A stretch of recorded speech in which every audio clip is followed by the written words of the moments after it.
Ugochi tubelu. Welcome mmadu oraifite. Igade.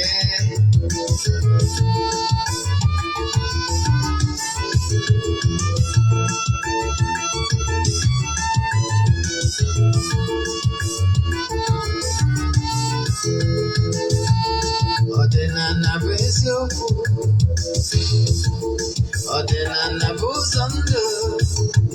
Ịma na o nwere olu na-eti mkpu na-asị ụmụ Igbo chigharịa, ụmụ Igbo chigharịa. Kwa mbọsị ọ na-eti. N'ụtụtụ na abalị ọ nọ na nkuzi. Eze-Ana Ugochi tubelu, onye ọma na oraifite, onye mgbasa ozi ọma ọdịnala gaba n'ihu. Eze-Ana Ugochi tubelu, onye ọma na-eje eme ọnụ. Ọdịnala bụ ụzọ ndụ gaba n'ihu.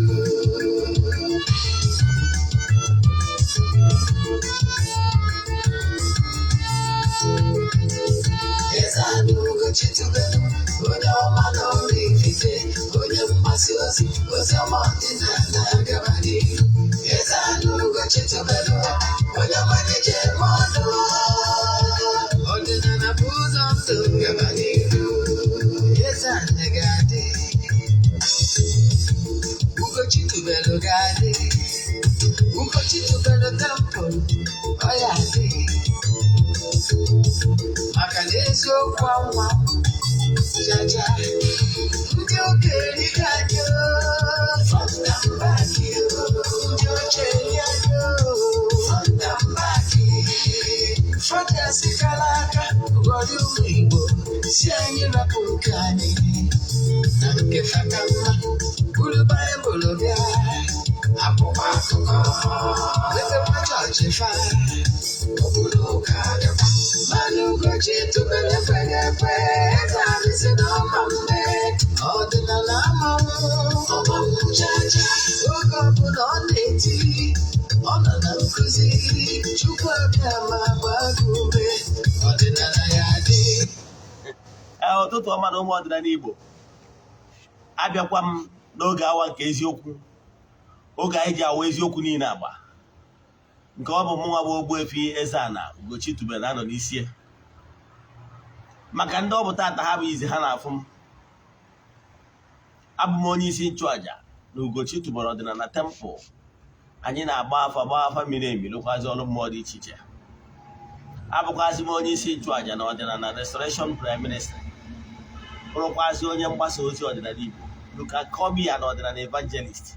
I will answer. My mission is to help people live better life. N'ụbọchị taa n'oge awa nke eziokwu, nkụzi anyị ji bịa bụ ihe niile kwesịrị ịma gbasara arụsị, na etu arụsị si alụ ọrụ, na etu ezigbo arụsị, etu esi eme ezigbo arụsị installation, na ihe eji ama ezigbo arụsị, denụ na gịnị ebe ịtụ mmadụ na arụsị, kedu etu o si alụ ọrụ.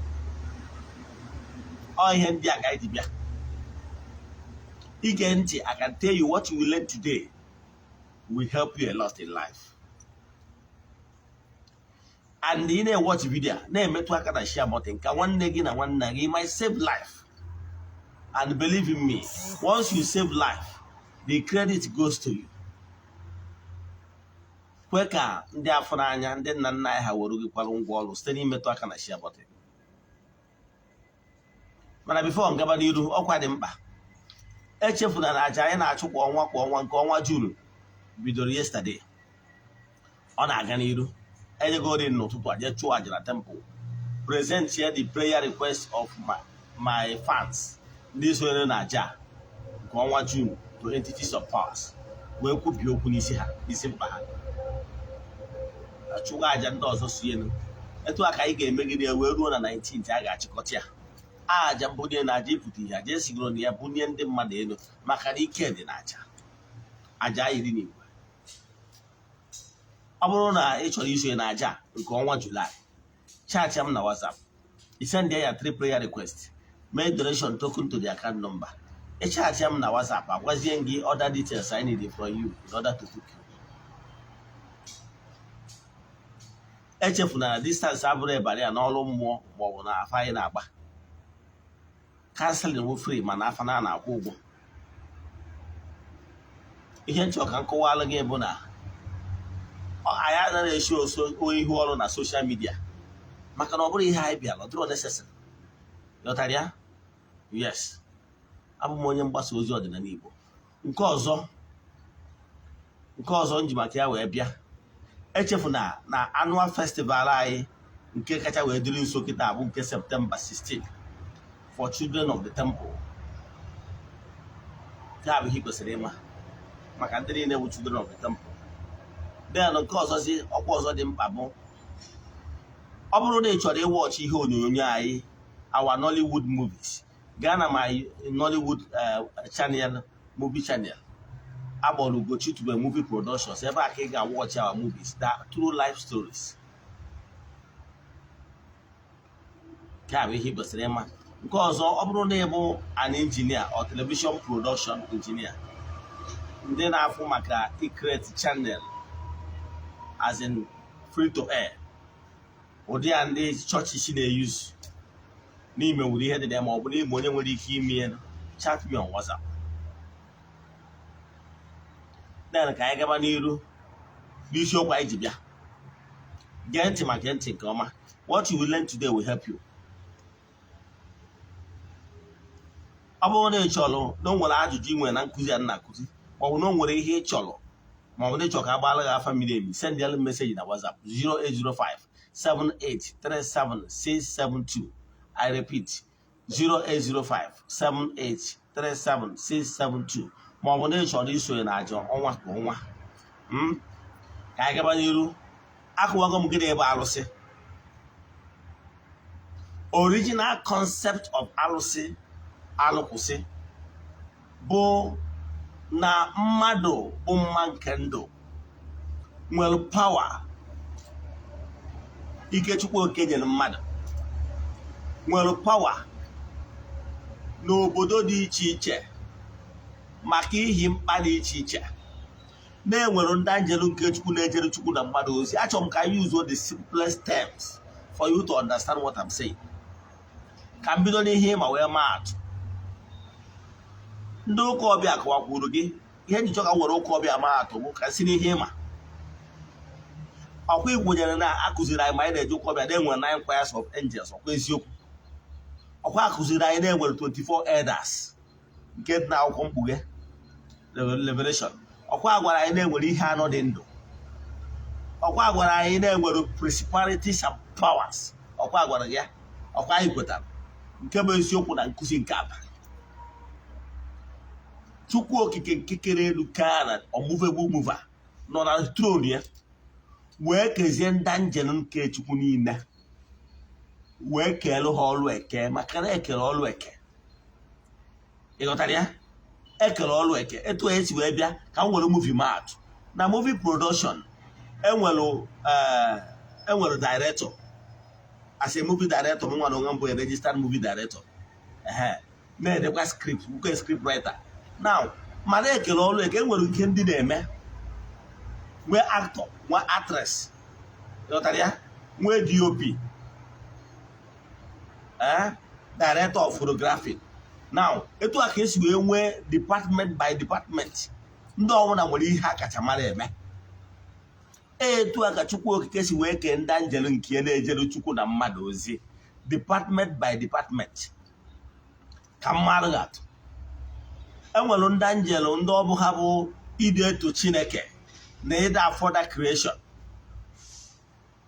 Then nwee ndị ọ bụ ọrụ ha ide ebuje ozi ọma ije na-ezi ndị mmadụ ozi ndị nwetara ngọzi n'aka Orusebụl ụwa dịka ndị ụka kpọrọ Gabriel. Enwere ndị anjelu nke Chukwu ọrụ ha bụ ije na-agwa ndị mmadụ na ha enwetago favor. ị na-alọkwu ụlọ ọbụla onye a na-egosi ihe ịnọkọta ị ga na-afụ ụdị ndị ozi dị etu ha bịa sie ozi a na-akpọ ha mmụọ ozi those beings na-eweta message. Yes, some of them can appear to you as your grandfather, some of them can appear to you as your chionyowa, some of them can appear to you as your spiritual associates, but as long as no wetara ozi a bring up message onye bụ mmụọ ozi. Ịghọtara ya? Now enwere ndị anjelu nke Chukwu ndị ọrụ ha bụ ije ọgụ, ndị ụka ọbịa kpọrọ nke ha archangels, nke a gwara gị na Michael bụ their leader kwa eziokwu na nkụzi nke ndị ụka ọbịa. Then n'ọdịnala Igbo a gwara gị na enwere ndị anjelu nke Chukwu ndị ọrụ ha bụ ije ọgụ, the masculine entities, nke onye isi ha bụ Amadioha, ụfọdụ na-akpọkwa ya Kamal, ụfọdụ na-akpọ afa dị iche iche, mana enwere ndị ọzọ ụkwa ndị na-eji ọgụ like Olasi, ụkwa a masculine deity.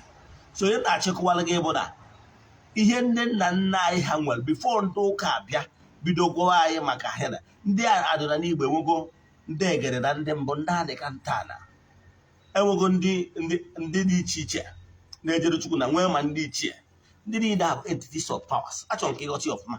So before ndị ụka ọbịa abịa anyị amarụgoro Chi nke ukwuu a.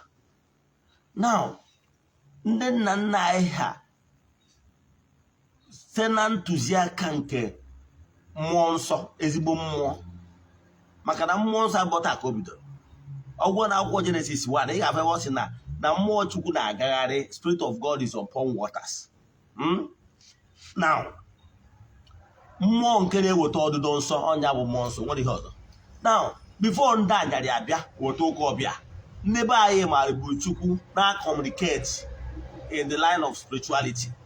So ndị nna nna ya site na ntụzi nke mmụọ nsọ na mkpanite ha ma na-enwere ike ịkpọtụ mmụọ ọma, akọ ya one place ka ọ nọrọ na the midst of people, were na-dispense justice and favor. Ịghọtara ya? Agwala ngara what is happening in earthly sense is prototype of what is happening in the spiritual.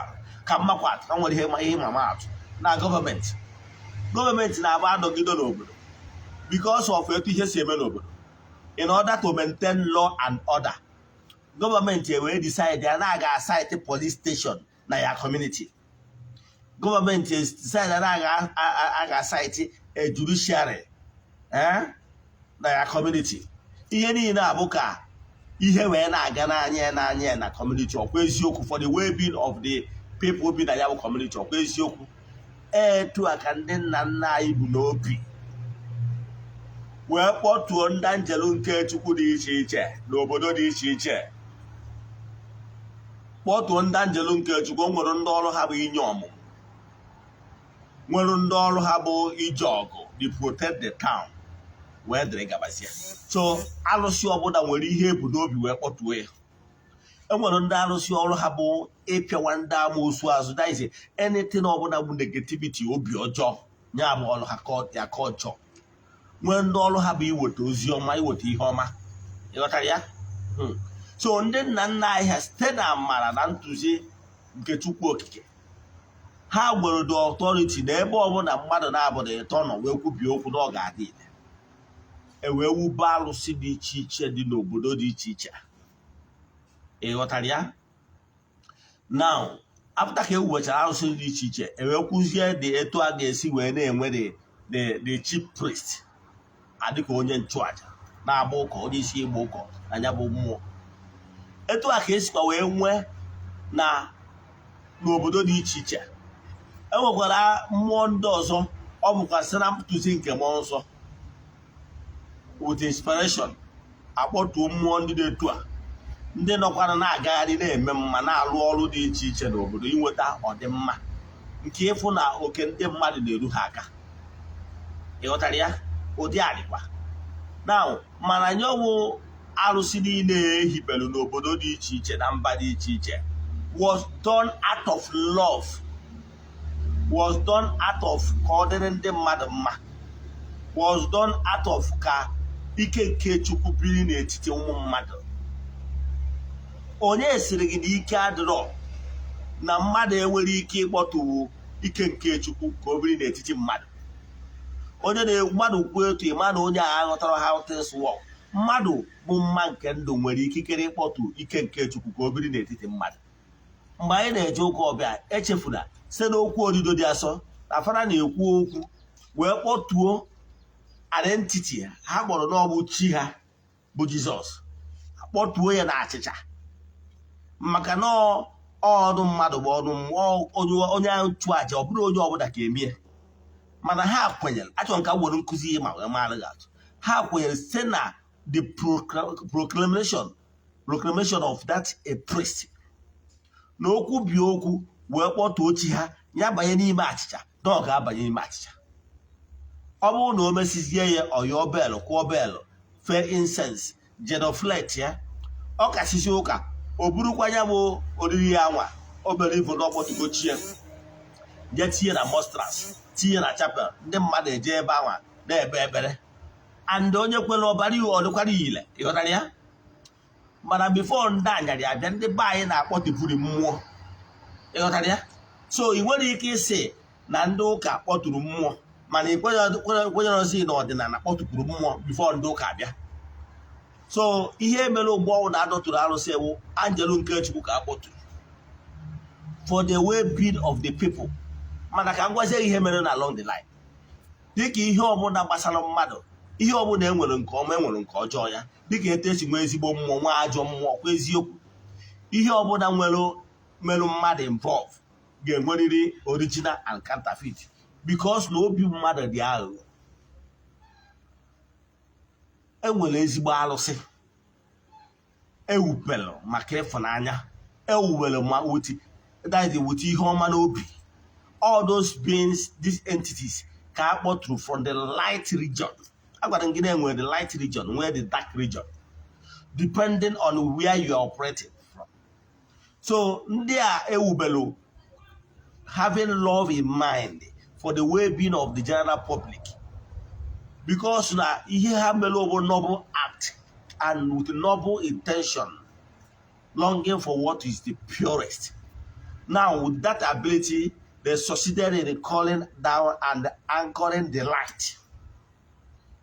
Onye agbata no any altar ọbụla ewubere bụ an act emelo having the purest intention at heart. Now if you have genuine intention you will be able to anchor light in the altar. For that way anchor house. Mana ihe na-achịkọwara gị bụ na the intention of whoever that will perform the act determines whether no through beings, through anchorage of the light ka a ga-akpọtụ na ụdị na-akpọtụrụ mmụọ. So mmụọ a akpọtụrụ ụfọdụ ga-abụ ha bịa ha ejiri aka ha gwa ha afọ ya ịghọtara ya pending n'afa na asụsụ ndị si. Example, an entity of power na-eje ọgụ nwere ike ịbịa n'ala Igbo akpọ ya Agbadioha mana the same entity maka na mmụọ Chukwu na-eje Chukwu na mmadụ ozi bụ ofu ihe. The same entity nwere ike o jee n'India akpọkwa ya afọ ọzọ mana all the same entity of power.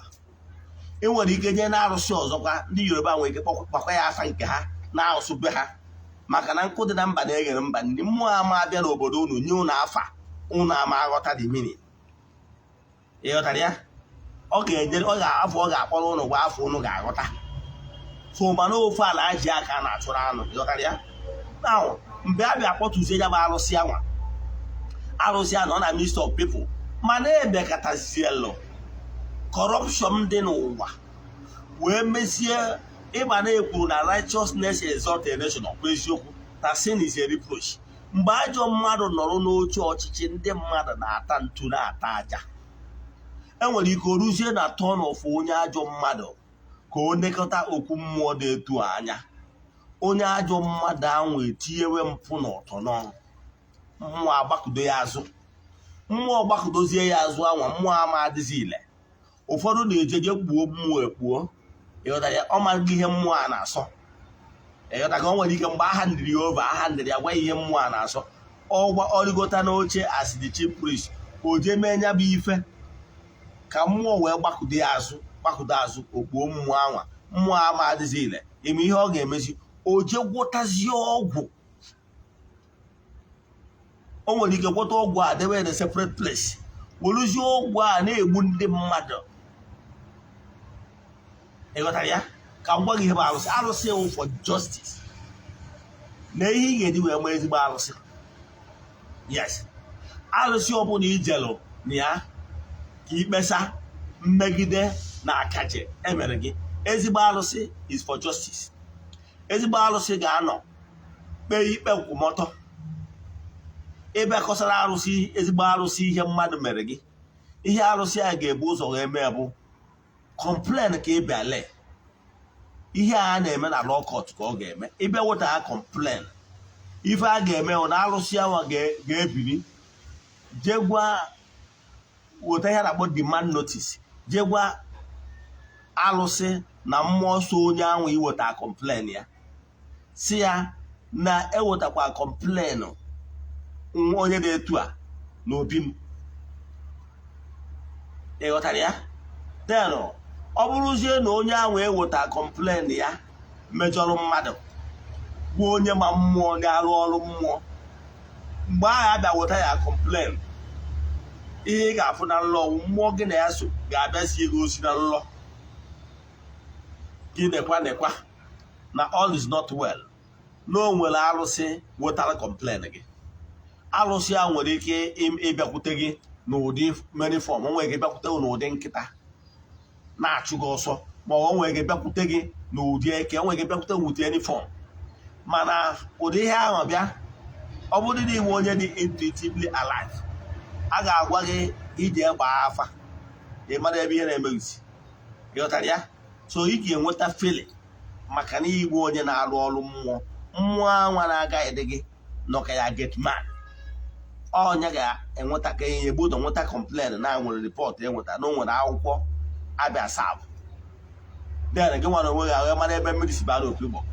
Mana ọ bụrụ onye nwere mmụọ na-edu ya, then mmụọ bịara ya bụ ije ga-enwe access to the man, the person direct, maka na o nwere bodyguard. Achọrọ ka m nwee simple terms ị ga-eji ghọta ihe m na-akọwa na ọnya bụ ihe na-eme.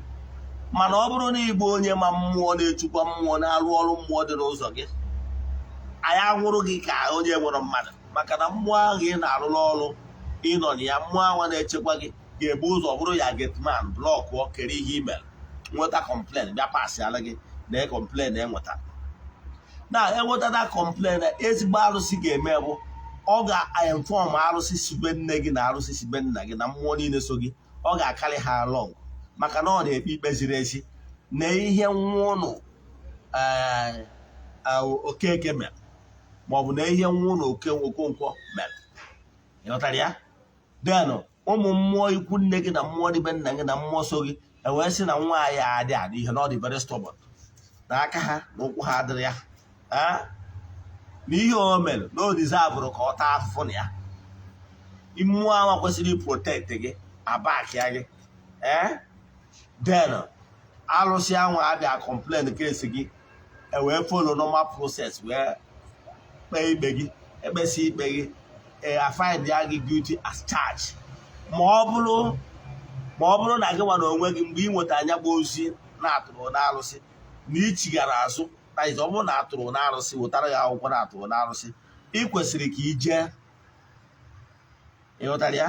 Ọ bụrụ na ije wuru inwe ike send representative, ịlụọ ikwu etu ihe wu ya own part of the thing. Ọ bụrụ na ị mejọrọ mmadụ, truly na o nwere onye na-ara oke ya, truly na o nwere onye gbara ọkịka, truly na o nwere onye imere n'ime wuru ya na ofe zuru nri, I can tell you, mee restitution.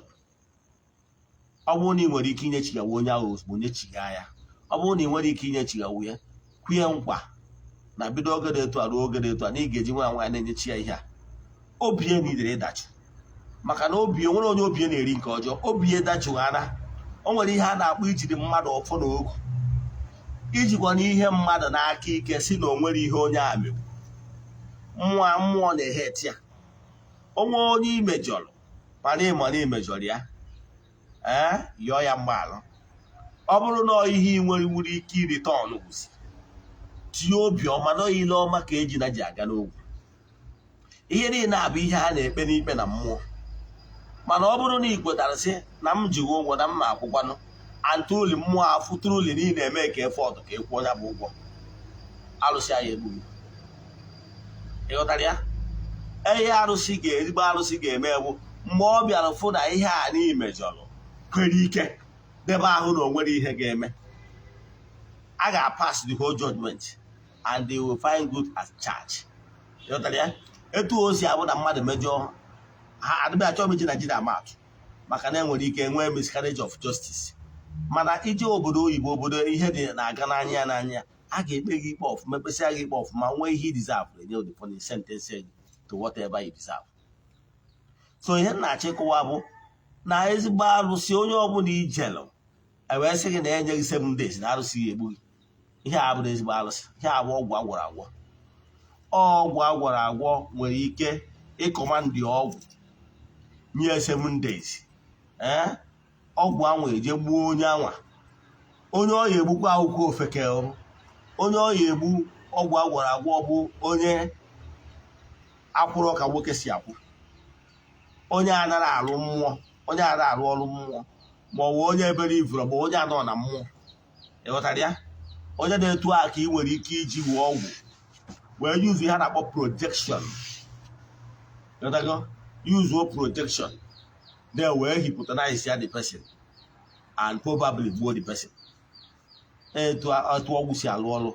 Ọgwụ nwere ike inye because ị na-enye command. Ọgwụ na-alụ ọrụ ka ihe mmeji mara ga-atụ, na-alụ ọrụ ka magic. Ịma etu a nwere ndị nwecha magical power and all this diabolical power nwere gasị gị use social book inye command. Yes, you use magical power na-enye command and under hypnotizing the person. Mana onye ị ga-enye ụda command anwa succeed wuo bụ onye megide, onye aka ya adịrị ọcha, onye nwere mmụọ na-echi ya ka ị ga-eji wuo ọgwụ wee gbuo. Ịghọtara ya? Ka m nwere onwe m atụ, agwara m gị na mgbe mụ na my ex-wife na-enwe problem na Abuja, then na-enwelu nwoke onye mgbago ofe mmanụ bịalụ mgbe anwa goro the case, agba case na polisi, ebe ejewala onwe ya ọrụ. Ọ bụrụ nwoke anyị abịa dị present ya, abịa na kọtụ, ọ bịakwa abịa dị present ya, and ndị mmadụ na-agwa m na-afụ ya ka ọ na-ada visit my house na odd hours mgbe anọzi ya. So that day wee gwa the court clerk mgbe anyị ka na-akpa nkata before court ebido sit, wee si ya mgbe ọ na-achọ ka ọ marụ ka ọ ga-esi wee dozi this case, wee gwe na this particular man bụ somebody ndachigoro ego many times maka ihi na ụzọ na ndị a na-enanya as community leaders, elders. Then na-afụ in charge of ihe gbasara ọkụ na community and ihe gbasara nche. So mgbe ụfọdụ nga nwe ga mfụ ya n'ụzọ akwụsị m were moto nye dachi ya asị na ọrụ ọma ọ na-arụ na community. Mana amụrụ m mgbe ụfọdụ ya na nwunye m ha na-asụ Yoruba, nwunye m abụrụ Yoruba na ọ bido Lagos, ọ na-anụ Yoruba. So mgbe ụfọdụ asụba Yoruba enwere ya na ordinary casual dịsị. Mana mgbe mụ na nwunye m nwezi problem, ọ na-eso nwunye m abịa court, emegota court wee gwa ndị court beli dịsị crack wee sị ya na this man na m na-suspect ya na m chere ezigbo mmadụ ka ọ bụ na since m na this community for years na mgbe ego ndị ndachigoro ya thinking na ọ bụ ezigbo mmadụ, na m dị surprise na mụ na onye ebe m nwere misunderstanding. O nwere ike ịkpọ anyị as elders then to settle us instead of appreciated with the woman, maka na m believe na ọ na-alụ the woman ọrụ, or maybe na o nwere intimate relationship jikọrọ ha na abụ. Mgbe a ka eji wee jụọ ya na court wee sị ya nwee rezie the option na onye a bụ friend to my wife. Wee jụọ ya nwoke enwelu the woman they chọrọ represent, are you his brother or no? Kere relationship jikọ gị na ya enwere any blood relationship or si no nwe gwa ha na onye a wee Yoruba ma wife wee onye Igbo mgbe aka the judges will walk out of the courtroom. You know that? So the court mgbe anyị na-anọ n'ilo ka the court believe na agwịa na court clerk na agwịa ọ bụrụ truly na allegation na-ekwu na interest inwe na this particular case o nwere problem mụ na ọka o wee ọ na-abanyere my wife ka go seize my properties, my main house and tenant house. So when I see na n'ihe iyi na-eme na ana Abuja will judge you. And I will judge you. That is what I said. The man flare up. I said, Mama Kuni Yabo. Mama Kuni Yabo. Niabu Wafia. Need to be Wafia. Or Wafia. Say Mama Kuni Yabo. On a mamma that is years ago. Near him 7 days. Near him 7 days. Ma, go to Chariha. I'm going to whatever you are saying. In a 7 days, you only care the Ochaka Drocha. Mgbe ya nkịtị and nke bụ eziokwu na nwoke a na-eze ka kịtịkpa na our area then ebere m arịrị wee nata wee jebe kuo mmụọ dị be nna ya na ihe eji na ncha wee sị ya na ihe onye na-etu akwụ na aka m dị ọcha na onwere ebe nsi mejọ ya na mụ na nwunye na-enwe problem emi na ọzọ eje saịdịrị ya ka a napụtazie m property my property ka ọ bụrụ caretaker they visit my wife in odd hours. The landlord doesn't have come. So finally, the marriage made a crash anyway. Mana, when Mr. Zeriham, because I'm more. Better be the wrong all call Macadam, Mr. Problem, I never won. Now procedures are my call. That's not long all. 3 months, about some months down the line, either 3 or 4 months down the line. Only I know 7 days. Cannot see. The for the landlord and Abuja Pom. Send na nnukwu celebration in Abuja now, our area. Na the man that man anwụọna. Ihe onye nwụrụ ndị mmadụ bupụta mmanya na-aṅụ. To show you how this man deadly. Nwụrụ onye na-ama ya aka n'ihe ma ya aka n'iru na Nwachukwu. Now, mana before that day I want to see Abuja wee nata finally. Kambal moto God is good. Because of my favorite this in Owo Nancho iji boss wee na.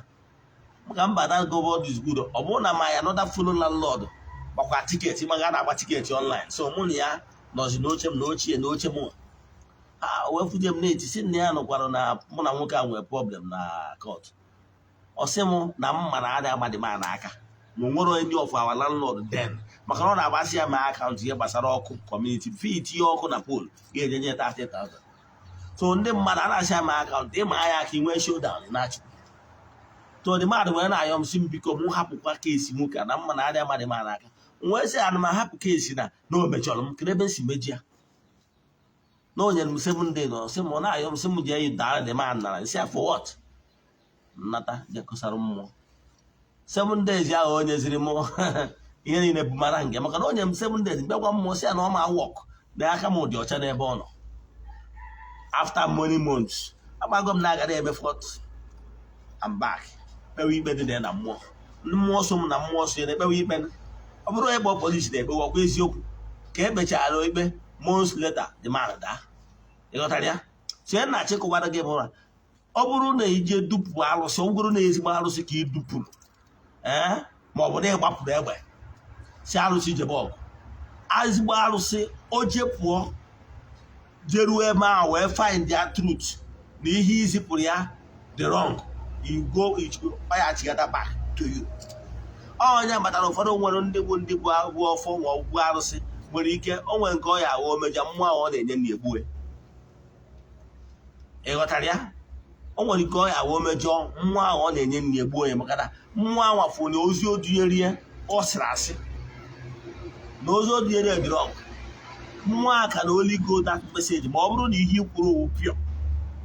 It will take time. I'm going to get more date. Yeah, now my bottom line here, no human being will give him more date. On all the get I need a even a court. Madam, you will file your case na court through your lawyer. No lawyer will give you the buy every 1 month. You know why? Onye will like that. A man that lawyer, neither no one connection, more no follow bagomago, no may follow rules and regulation. You don't understand? Yes, Makana, Ezibo George, Ezibo case, you would not court to Abu Court, they follow normal process of Ogbuefi hearing. And in as much as that face hearing, no matter how long will get take. Makana ga the both aside. Don't they defend you before the judge will down pass judgment. Et toi Arusi follow. Arusi follow the process of how we make investigation. Where see truly even more one esogi. Obo na imejor mmadu jide oke mmadu. Ije kwana na Arusi ozo je na-egbu anu for protection. No, go back to onye imejor. There your mmalụ. Maka ije na Arusi ozo na-egbu anu, I can tell you no nwere ike anu uche anu niile na-egbu ọbụrụ banza. Anu niile na-egbu ọdụ ka asị, you are just buying time. Ịdọ ọdụ ka onye ewejere court. A na-ekpe ikpe ijebe another court. Ma ebe na police station you were go case na police station gaba area command. Ọ bụrụ na ikpe mara ikpe mara na ọ bụrụ ebe a na-ekpe ikpe ziri ezi mana nke mgbagharị enye bribe. So ihe na-achị kọwara gị bụ na ọ bụrụ na o nwere onye imejọrọ and ịma n'obi gị na imejọrọ onye a, chiga back to the person mee restitution. Ọ bụrụ na ị nwere ozi yọọ mgbaghara mana ikwere ike no dịka nsi wee kwu onye ọbụla na-asị gị na ya na-edupụ arụsị kpọọ ya arụsị na ya na-edupụ ya under 15 days ka onye gbuo onye aka ya dị ọcha. Ihe ọ na-edupụ abụrụ arụsị, ihe ọ na-edupụ ọgwụ ọ gwara agwụ, ọgwụ ka ọ ya akụghị iduzie week o penetrate ya. Ịghọtara ya? Agwara m gị na onye sịrị na ya nyere m 7 days mụ nwa na oge mbekwa ndị akpere ọnụ m jekwu na mmụọ nke m wee gwa mmụọ sị ya na m emejọrọ ya na ihe mere ihe dị mere ihe mere mmụọ jiri aka kpee ikpe ekpechi ikpe after some months nyanwa daa. Maka na mmụọ fụ na ọ bụrụ onye gba polisi na-ekpe, ọ bụrụ onye bụ ụzọ gbapụ egbe, maka inwe ike gbapụ egbe na mmụọ echiga ebuchiga azụ maka na ọ ma na degree as charge. So onye na-achịkọwala gị bụ ọ bụrụ na mmadụ na mmadụ maka ọzọ enyi kwuo okwu a bụ na ihe na-afịa na social media fọ ya na-asị na enye onye nkwado onye nwe oge a ihe ndị a bụ ihe dị mkpa. Ọ bụrụ ha na-ezigbo arụsị ka onye amachi iwe etu a ka ị ga-esi ma ezigbo arụsị. Ezigbo arụsị adịghị enye date. Ịghọtara ya? Ezigbo arụsị will not go give you date because ezigbo arụsị will follow normal process wee dị sure wee pass a good judgment. Onye ikpe mara ikpe mara ya mana mmadụ mana mmụọ. Ifiri mmụọ ahụ onye a na-eji egburu anụ onye ikpe mara ma ọ bụ mmụọ ahụ ọ na-eso mana ọ na-anụ oke ikpe ọmụma na onwe onye ọ na-anara oke, mmụọ ahụ ga-abandon ya. Ịghọtara ya? Mmụọ ahụ ga-eme gịnị? Ga-abandon ya maka na mmụọ ahụ na ikpe mara ya. Ịghọtara ya? Mmụọ a ga-anọ ọka ikpe ọma etu a ka o si wee dị, mmụọ ga-abandon ya maka na ikpe mara ya. Oge azi mmụọ ya asị enye ya judgment, mmụọ a na-eso ya ahịa aka fịa ọbịa sị na onye a the guilty as charged. Even ọ ga-esonye aka sef emeghị ife niile. Ịghọtara ya? So mmụọ ọbụla mmadụ na-asị na ya na-ese ndị arụsị na-enye time ịma na ọ bụ ozi arụsị. Ihe ọ na-eme ewe ọgwụ, ihe ọ na-eme ewe hypnotize ya ndị mmadụ. Oyuzu occultic power, oyuzu occultic power na hypnotize olu ebe anwa o jiri aka eje physical fight. O nwere ike o nweta something ga-represent the person. O nwere ike were stabbing injury another where hypnotize ya the person gbuo onye a na mmụọ. Onye a nwere ike dazie na the world of physical mana ọ bụrụ na arụsị bụ si ebe ozi na arụsị ụmụ onye gwọrọ ọgwụ ya kwuo n'ọgwụ ka o yuzu. So ifụdị ya eji mara ezigbo arụsị. So arụsị ọbụla na-enye deti abụrụ ezigbo arụsị. Ịghọtara ya? Kwa doro gị anya ọfụma. Arụsị ọ naghị asị within 7 days 14 days o gbuo na ihe abụọ ọgwụ ka ọ na-agwụ. Ezigbo arụsị follow normal process. Ime enye time. Ịghọtago? Maka na ihe enye time o investigate. Ọgwụgwọ na ọmụma ka ị bịa wetara ikpe. Ime asị nkịta nke echi ala awụ mmụọ ihe nwere ike imedo ya wee gwa mmụọ na-ekwe ihe onye dị etu akwụ ha jiri aka ekpe ikpe ziri ezi dị ya. Ịghọtara ya? So etu a ka esi agba ezigbo arụsị. So ifu a na onye ọrụ anya isi na arụsị ya awụ 2 days 7 days na-egbuo na mmadụ maka ihe mmadụ maka ihe mma nke ndụ. Ma ọ na ya na-edipụ arụsị ya na-edupụ ụdị ma ọ na ya o ruo ọnwụ kama onye egbu mmadụ ugbo onye aka ya dị ọcha. ihe niile abụ ọgwụ agwara agwọ bụrụ arụsị. Arụsị, ezigbo arụsị nọ for pure judgment. And again, ọtụ ndị mmadụ aghọtara ihe arụsị bụ, mana anyị mago na ihe ọbụla mere mmadụ involve, ị ga-afụrịrị nke ezigbo ya na nke ajọ ya, ị ga-afụrịrị original and counterfeit. So some certain people na-ekwu, out of the abundance of the heart the mouth speak. So some of them, their heart is filled with fear, so they can give on na-ekwu ihe sọrọ ha. Maka na ụta m na akwụkwọ na-ekwu, akwụkwọ ndị ụkọba na-ekwu na ebe ọ bụ na ụbara kata okwu buru ibu na ada achọ mmehie achọ na ya. So ka m kwụsị ebe a. Eji m n'aka na ịghọtago ihe bụ arụsị na etu arụsị si alụ ọrụ, na ihe ị ga-eji ma ezigbo arụsị na etu esi eme arụsị installation. Nke a agba nke mbụ ya gazie, ka ọ dịkwa echi niile bụ Tọzdee n'oge awa nke eziokwu. Inwe ajụjụ na nkụzi a bụ onye chọrọ ka agbara gị afa miri emi, send ya message na WhatsApp 08057837672. I repeat 08057837672. N'aha Chukwu Okike nke pụrụ ime ihe niile, onye ike niile si n'aka ya bịa. Ekwe m okwu ngozi n'isi dịrị ide na-esonyere anyị from our social media handles all over the world. May you receive blessing. May you be protected. May you be favored. May there be miracle in your lives. N'aha Chukwu Okike nke pụrụ ime ihe niile, onye ike niile si n'aka ya bịa. Ya gazie. Daalụ, ka ọ dịkwa n'echi niile. Metụkwa aka na